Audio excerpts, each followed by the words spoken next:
Hello everyone, আসসালামু আলাইকুম। আজকে দেখুন কড়াই নিয়ে নিয়েছি। আজকে আমি একটা মাংসের নতুন ধরনের রেসিপি করব, দেখতে থাকুন।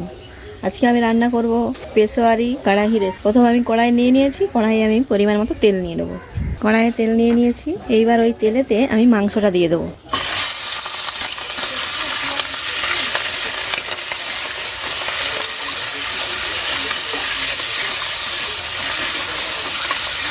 তেলে মাংসটাকে ভালোভাবে একটু ভেজে নিয়েছি। দেখুন, এবার আমি দিয়ে দেবো অল্প পরিমাণে লবণ।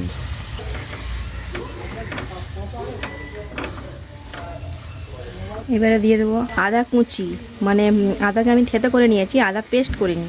এবারে দিয়ে দেবো আদা থেতো, এই দেখুন। আর রসুন থেতো করা।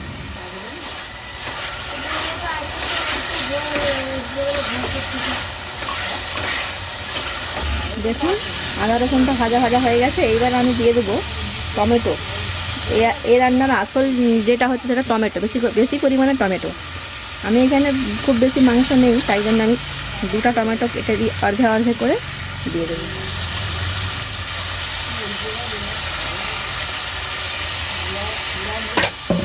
এইবার আমি মাংসটা সেদ্ধ হওয়ার জন্য জল দিয়ে দেবো।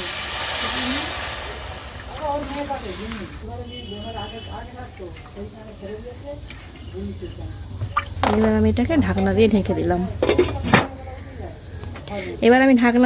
দিলাম। মাংসটা সেদ্ধ হওয়ার জন্য মিডিয়াম ফ্লেমে 1 ঘন্টা রান্না করলে মাংস সেদ্ধ হয়ে যাবে। প্রায় 45 থেকে 50 মিনিট পর দেখুন ঢাকনাটা খুলে নিয়েছি। টমেটো পুরো গলে গেছে। টমেটোকে ভালোভাবে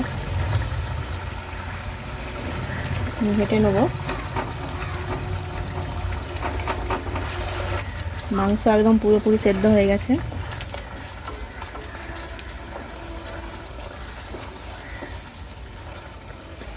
এইবার এতে আমি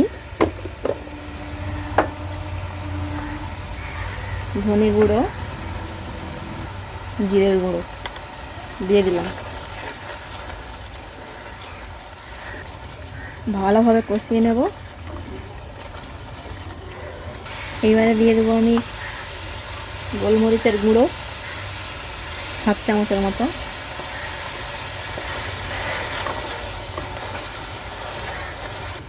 এইবারে দিয়ে দেবো আমি 2 চামচের মতো টক দই।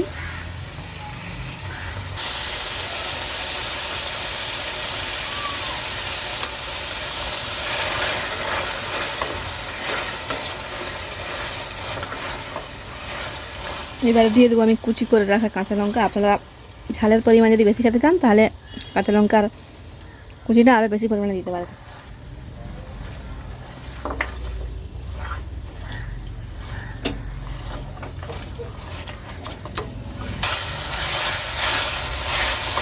দেখুন মাংস থেকে কেমন তেল ছেড়ে দিয়েছে।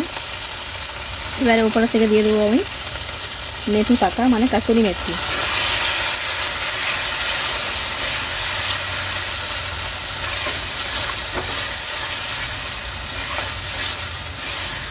দেখুন ভালোভাবে মাংসটাকে কষিয়ে নিয়েছি সব কিছু দিয়ে। এবার একটু সামান্য পরিমাণে জল দিয়ে দেবো, বেশি দেব না। এবার এটাকে আমি ঢাকনা দিয়ে ঢেকে দিলাম। মিনিট 2-1 জন্য মাংসটাকে আমি মিনিট 2-1 জন্য আমি রান্নাটা করে নেব। মিনিট 2-1 পর দেখুন ঢাকনাটা খুলে নিয়েছি। মাংসের কালার কতটা সুন্দর এসছে দেখুন।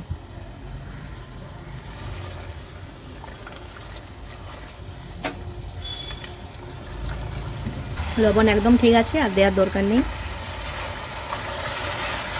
দেখুন মাংসের কালারটা কত সুন্দর এসছে।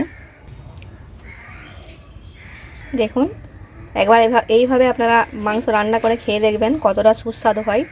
আজকে এই পর্যন্তই, দেখা হচ্ছে অন্য কোনো এক রেসিপিতে। আল্লাহ হাফেজ।